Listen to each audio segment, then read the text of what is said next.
הציבורי כי קורה פה משהו הרבה יותר גדול מזה. אני רק רוצה להגיד, תיזהרו, אל תאמינו כל כך מהר, כי ברגע שתאמינו זה ייגמר.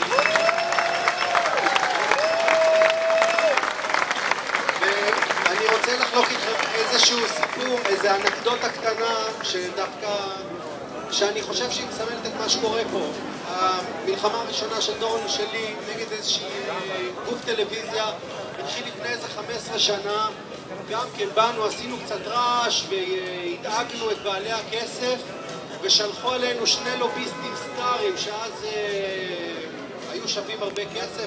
קבעו איתנו פגישה באיזה יום שישי בבוקר מוקדם, הם חבר'ה יעילים, תכליתיים, באיזה בית קפה לא רחוק פה, ובאנו והם התיישבו, לגמו את האספרסו הקצר שלהם, והבוקר, חבר'ה, מה אתם רוצים? כמה אתם צריכים?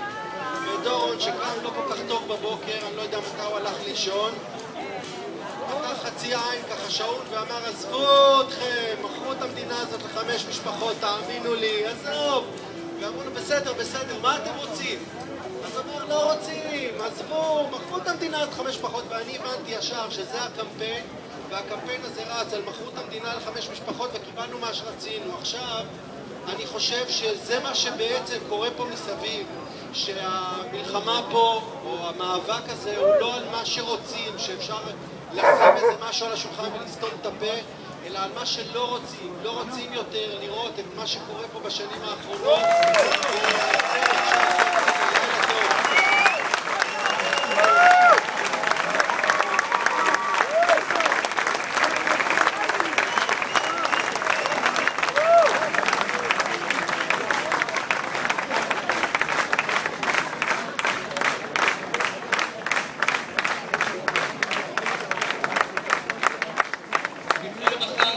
בקולנוע במעבר ב8:30, יש בו איתה עגל עם צבא ותחליט